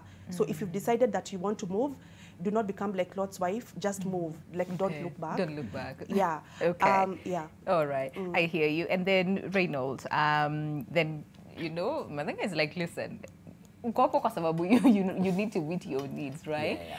I get. So what do you have to say? Is this risky? Is it not? Is it, where do you place that concern? One, I would say something that people rarely take into consideration is like social capital. You need to build social capital even in those like 30 minutes or 45 minutes that you have with the panel. You need to be likable, because at the end of the day, you're having a conversation with people, and the more, if they like you, it's easier for you to have that discussion, as opposed to if you're coming from it from a point of like being like mechanical. It's like, this is what I'm owed, or this is what I think I deserve to be paid. Yeah. Okay. So if you build a rapport with the panel, then it makes it that much easier to have an open and honest conversation, because you can bring it up and they'll tell you, this is the offer that's on the table, and you can do the math. Like the one thing that the main difference I've seen between like East Africa and West Africa is, in West Africa they'll ask, when you ask them about the expected salary, they'll quote it in net. So they'll already think about it in terms of minus the taxes. What's the take home? So do the math. If like the take home that you're getting is something that you would be comfortable with, then I would say take it, but make it time bound. Yeah, make it time bound in the sense that make sure that you're not there like 5 years, 6 years where you're disgruntled, but you've made a plan and you're like, 2 years here and earning this salary, I can be able to save up and apply somewhere else. Okay, all right. Just understand where you are at, what your needs are, and then have a plan. Okay, then. So, Kelvin, so do you ever decide to just negotiate and say, hi, you said this, but then it did not happen before you decided to leave, or you just like, you know what, this is it, thanks, bye? You know, it was the great Lumumba who said, no matter how much of a good dancer you are, you must know when to leave the stage. When it's convenient for you. Yeah, you must know when to leave the stage. So, I'm there. 7 days, no feedback. I've tried reaching out. I cannot give up. So I'm trying to reach out to this person. It's online, it's via WhatsApp. I've tried via email, no response. I assume they are busy because they are employers. You tend to think of them higher than you in the hierarchy. Absolutely. So you think they are busy. So you give yourself reasons to justify. So you say they are busy maybe tomorrow. So via WhatsApp, you see, a great tick. Next time a blue tick. And you're like, really? So you say maybe they just rush through the text thinking it's a random stranger wanting some online business. So again, you text. If you see another one, then you're sitting there. You know, Reynold mentioned something about, it was John talking to someone, tell people about, like you must talk to someone about this. What do you think? So yeah, I was talking to a confidant. So and then I'm telling them, what do you think is the best thing to do right now? And then immediately, even before she's giving me the feedback, another offer now comes on the table. And you see, this is a person who has seen what you're doing, and they are willing to pay. You know, you're a student. If someone is paying you something that you think is substantial, it's substantial, but it's good for you. Because partly you are studying, you still not got the papers, but you know you are good. So another person comes and you think, instead of here wasting time, let me try this other path.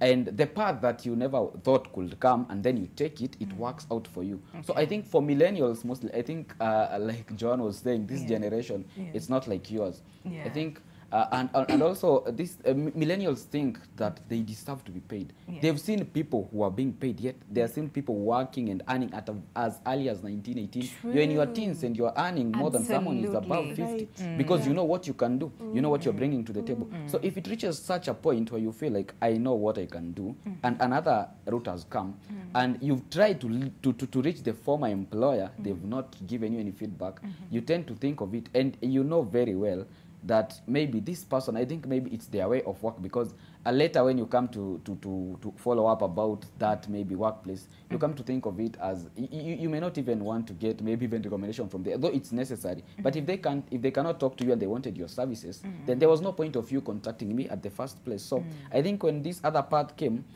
which is currently what I'm doing, it becomes easier for you, because you tend to think, now I can do this, and still I'm building my CV from this, because there also you got the links, you did this, you have your works, you have the records. So in future it might be of help to anyone. Unapata exposure, plus at least you get paid. I hear you.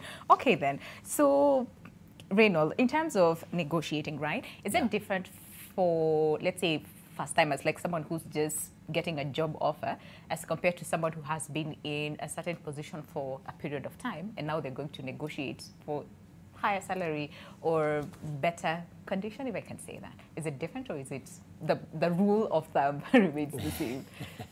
No, it's different, So when you're starting out, so the main difference is, if you've been in a career for 3 to 5 years, you have leverage. And leverage is the skills and experience you've gained within those 3 to 5 years, All right. And the achievements you've brought on board for the company. Like Joan said, track your progress, track everything that you're doing for the company, because when you get to that stage, it's easier to leverage. You'll be like, I handled a client who brought in 2 million, I hit my targets, I even surpassed in XYZ. So it's easier to leverage that.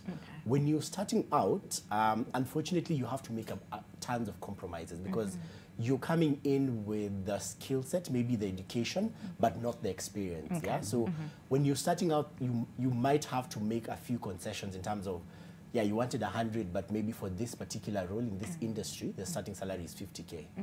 So starting out, there has to be tons of like compromise. But when you're well into your career, there's a lot you can be able to leverage in order to get that pay rise. Okay. All right. Before we get to Joan, in terms of then, when do you walk away? And how do you do it? Because I think it's a very, very difficult time for a lot of people. We have a caller on the line. Good morning. All right, so let's take a look at the feedback as far as the question that we're asking you today, and that is, how has been the negotiating process for you as far as salary is concerned? Once again, what has been your experience negotiating your salary? Let's hear what you have to say. So this is Bernard Alphonse says, yes, karibu kazi ishe. Okay, all right. And then someone else says, clearly there's a problem, right? William Kai says, we don't follow these procedures. Most jobs are given based on who do you know. Okay, all right. And then Olegesh, yeah, says, you are asked to take it or leave it. Hiya, no room for negotiation. Okay. And then someone else says, this is Mark Mende, says, why don't recruiters just give salary details on their job postings? Okay. Reynolds, hiya, you will answer that. But before you answer that, Eric from Nairobi, good morning. Good morning, how are you? Very well. Thank you very much for calling us this morning. Do you have a question, a comment? Yes, I just wanted to comment on that. All right. This is my 7th job now, and I've been passing all this. I'm a marketer, and I've just 3 points to just put across. Okay. One is if you are desperate, you are looking for a job, you had no job, then any offer. Hello? Yes, hello? yes, yeah, go ahead. Any offer given, unaichukulia tu. Okay. Yes, again, yeah. If you have a job, a well-paying job, and now you went to this other job which they had called for you, then you put your bar on top. Unaitisha salary hata wao wanashangaa. Okay. Yes. All right. Yes, again, it depends also with the experience. Like me now, I have 11 years experience in marketing, electricals and electronics. So I just have a good rapport with the panel. I have no fear. When we start the discussion and the negotiation, you put them without no pressure. You are settled, you are composed. You have a deal. Okay. Yes. All right. Has that worked for you? Because you said you have 11 years experience. Yeah? Yes. Okay. All right. Yes. Thank you very much, Eric. Have a good day. You too. Thank you very much for sharing your insights with us as far as what has worked for you and what hasn't. So, Reynold, very quickly, why don't you, hiring managers, what the offer is? I mean, there could be a myriad of reasons, yeah? One is usually, sometimes the client is also trying to, or the employer is trying to benchmark. So they might not even know what salary benchmark is out there. And they're afraid if they put probably 50K, they might lock out good candidates. So they'd rather get someone who's at 100, but then they're offering 50 for them to recalibrate and think about, okay, for this scope of work, are we actually paying the right amount of money? Because we have had instances at shortlist where the client comes back and revises the budget upwards, yeah? So one is usually sometimes the client themselves don't know like what the benchmark is out there, and they don't want to lock out anyone who might be a particular fit just because of the salary. Okay. Yeah. But what about those who just go through the hiring manager, and then they start asking you, so what are your expectations and all those things, and then you quote and then they laugh at you. Okay, such for people who have experienced the same. Why not just put the offer on the table? Is it, again, the same case that you just want to understand and see and maybe not lock out, potential candidates? Sometimes also number two could be they want to understand your motivation for the role above and beyond the money. So they want to align your experience to the job first and see whether you're a good fit before discussing salary and any other benefits. And they feel like bringing that conversation prematurely might already skew you towards like more on the money side as opposed to what you'll be coming to contribute. Yeah? So they would want to know whether your motivation is authentic, whether you're a fit, and then have that discussion once they determine those key things. Okay. Yeah. All right. And then Joanne, clearly there is a concern from so many people that there's no offer, there's no room for negotiation. It's either you take it or you leave it. Yeah. So is this something that, let's say, hiring managers HR recruiters need to really, really think about? Yes, so the first thing I want to say is, of course, the hiring manager and the recruiter, they'll always want to give you, they'll always give you a lower salary, expecting you to negotiate. So that's the first thing that you want to have in mind. Okay. Sometimes they're going to, you'll hear things like, we never offer this, like we never offer 50,000 for this particular role. So, trying to make you feel like you're very lucky that we're offering you. So be ready to, to ask, be ready to negotiate, because then if the hiring manager or the recruiter starts off by saying, so for this particular role, we probably have this medical fund, we have stock options, but then the salary is like maybe 30,000. Are you going to take it or leave it? Leave it, yeah. Like on the spot. So you need to be prepared to answer like those very difficult questions. But what I would say is, and I know so many people are saying that many hiring managers, many recruiters will not give you that option to negotiate. Ask anyway.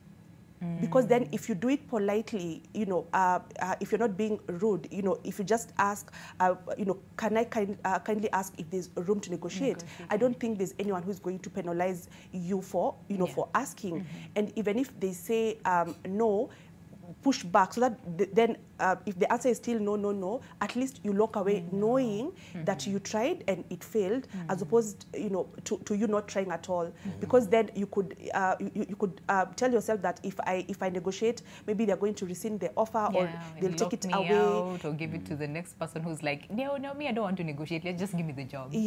Which is not always so. So I would rather ask, because then if I do it kindly and politely and they rescind the offer, that's not an organization that I want to work for anyway.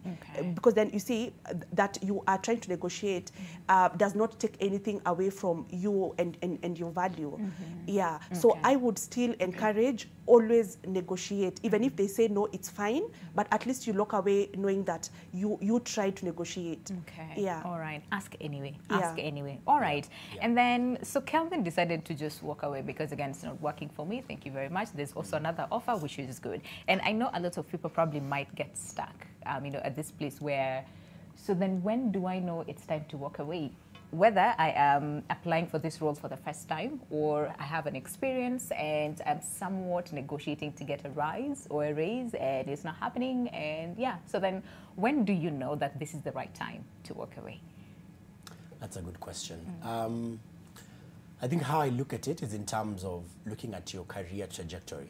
So more often than not, we usually jump into careers without a plan. Like, you'll jump into a job and then get to the next one, and then get to the next one. But when you have a plan from the get-go that this is where you see your career going, and you get to a point where it's been 2 years, 3 years, there's been no promotion, you've tried your best, it's time to exit the stage. Like, it's time to look for other opportunities. But if the role is still in line with where you see yourself, because you might look at the role and say, okay, they've not given me a promotion right now, but 6 months down the line, I might get like to work on different portfolios of work that could broaden my horizon, and that could make me even more marketable to the next opportunity that I take. So I would say, where are you currently? Where do you see yourself in the next just short term, 3 years or 5 years, and try and align that to your current stage. All right. John, you want to also chime in on the same, and especially for someone who's just getting into the market and thinking, hey, maybe the most important thing is I need maybe experience. So is there the right time for this person to just walk away? And especially, for example, if the negotiations are not working out? So as Ray is saying, you really want to think about your career trajectory. We call it map out your career, and you're mapping it out in terms of, these are my strengths, my skills, and my passions. This is where I see myself, 3 years from now, 5 years from now. These are the kind of skills that I'm trying to gain now. This is the salary, bracket that I'm trying to get into. This is the exposure that I want. These are the kind of networks that I need. So this organization that I'm trying to get into, maybe they're not giving the money that that I want, but maybe the networks are there, the exposure is there, you know, there's this skill that I'm going to get. So you feel that that opportunity cost is worth it. The thing that most candidates don't do is they do not think about, they do not think about their, you know, their career trajectory. They don't map out their careers. They don't think about, these are my strengths, my skills, and my passions. You know, this is what I'm trying to do. We always wait for the employer to interview us and give us a job, and that is what we take. But then if you're intentional about thinking about yourself also, you know, I went to school and this is, you know, this is what I'm trying to do. This is the trajectory. This is how I want my career to map out. Then you're able to say, you know, is it yes? Or is it, you know, no? Is it worth taking you know, a pay cut, or, you know, taking this low salary, or, you know, should I walk away? And then also other things, after you've done your research, talk to people who are already working in that organization. Is that organization toxic? You know, what is the culture like? Is it in line with your values? You know, is it a place that would, you know, would benefit you in the long run? So that you are also thinking about yourself and the value that you're going to get being in this organization is really, really important, which is something most people don't do. Yeah, and especially now with COVID-19, and based on what a lot of people are saying, you're waiting to negotiate, just give me the job. The rest we'll figure it out as we go on. These other things, aside from the salary in itself, look at what the culture, how the environment is, as far as, you know, the job that you're applying for is now. So Kevin, you walked away, and here you are today, and like you said earlier on, it worked for you, right? So someone would be like, yeah, so how did that pan out for you? I think the decision to stay a bit longer was better rather than just leaving, and trying to follow up whether this employer will talk, or maybe talk later, or even get back to you. And you know, Joanne's mentioned something about then taking back the offer if they come knocking on your door again. And I think now when I got a call, not from now the employer was to pay, but rather the person was the connector, that we call them that. I'm like, but you know, this everything failed, so this person is coming back because, you know, if maybe I have friends, maybe they are not even, maybe these are people who are dealing maybe with graphic design. They are behind maybe even the camera if it's in the production room, so nobody gets to notice that. Nobody knows what you're doing in the public domain. So the employer wants the job done. They want good graphics, they want maybe good things, so they are looking for someone who they know they have the skills. Will deliver. And if you are naive and if you don't know what you want, most of for the millennials, and I think that's where the problem has been, because I think even my mind has been opened with the discussion. I think you tend to think now, you are thinking that I can just do this. But you know, it comes a point where you think, or not even you think, whatever you've done, and you know yourself, you've done it very well, it opens a door for you. And if that door now opens well, and you see this is the right path to choose, then you pick it. For me, it worked out well. And still, my part in short, or rather conclusively, I will still quote Lumumba. If you're a great dancer, know when to leave the stage. Know when to leave the stage. Know when to leave the stage. If it works out for you well, you've analyzed everything, you know your strengths, your weakness, that's what you're working on, you are fixing yourself, you're on the right path, know when to leave the stage. Know when to leave the stage. Okay, and I think all of us are in agreement, because I can see Joanne and Ray being like, yes. Okay, but then again, that can be too difficult, and especially now, Joanne, with COVID-19, where it's like, you know what, tutavumilia too, because you know what, it pays the bill at the end of the day, right? So as we conclude, because we need to end the show in the next like 2 minutes or so. As we conclude, what would you tell the people, especially who are like, you know what, no room for negotiation, I really don't have to, it pays the bill, so wacha nivumilie, because we don't know when this pandemic will be over. Right. And I'll just, you know, Ray said something that was so important. He said, you must think about where are you in life right now. So don't copy your friend, your relative, you know, your parents, your auntie. Think about where are you in your life right now, because that is going to determine are you taking this offer or not. Because then, you know, sometimes, especially during these times when, you know, jobs are not readily available, you know, you probably have a family, you have mouths to feed. feed, you almost cannot afford not to take the offer. I remember immediately after campus, I got this job and I was being paid 400 shillings, you know, to type. And I did it so, you know, because I wanted the money. I really needed the money. And I remember, you know, at the end of probably like maybe a month or two, I was paid 4,000, and I gave my mom 2,000, and I was so happy. And it was so little, but it gave me so much satisfaction. So think about where you're at with your life right now, because then, you know, it's not the same in all situations. Sometimes you must pick that job because then, you know, you are the sole breadwinner. You need to put food on the table. For some people, it's not, you know, it's not the case. Yeah, it's not the case. So think about where you're at. All right. And then Ray, in closing, as far as negotiate or not, what do you say? I would say for me there are 5 golden rules to like negotiating. Number 1, to answer your question, yes, always negotiate. Like, always try to negotiate, And my 5 golden rules would be: 1 is research. Like, have you researched on Glassdoor, on PayScale? Have you looked on LinkedIn? Who has that role currently? What are they earning, or someone in a comparable company? Number 2 is plan. Do you have a career plan? You know, like, is this role going to fit into your plan? Do you have a financial goal as well? Like, what you're looking to earn, net and not gross, like after all the deductions, do you have like a plan for that? And also, do you have a plan on how you're going to bring up this conversation? Like John said, delivery is very, very important. How you deliver that news, or like how you initiate that conversation, will be very, very key to whether you get the job or not. Number 3 is self-audit. What are you bringing to the table? Like, what are the skills and experience? What pain points are you coming to fill into this organization? Number 4 is, it's not always about the money. What are the other non-cash benefits? Like, do they have 30-day leave? Are they contributing to pension? Are they giving you health insurance? Do they have club membership? That's for people who are like way, way senior. So what are the other non-cash benefits? Even the culture could make you choose that organization. And finally, last but not least, and this is something that probably could have helped Kelvin, is always have it in writing. So when you're given a verbal offer, always request it in an email or a formal letter that you can be able to reference a month into your employment, or like 2 months into your employment if you're not getting paid. I like that. I like that. And on that note, we conclude the show. I know this is something that we want to talk about for like hours, but time is not on our side. But I know you've learned a lot from today's episode. So Reynoldo War, Senior Talent Consultant, thank you very much. Joanne Nyambura Thuo, aka Joanne the Career Coach, thank you very much for coming, Joanne, as well as Kelvin Benson, who is a media enthusiast as well. Thank you very much, Kevin. Really, really appreciate your insights as well.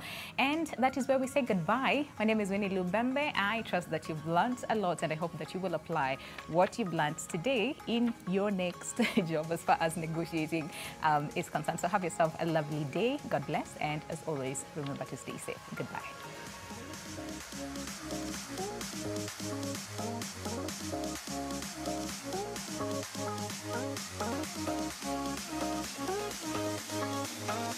Thank you.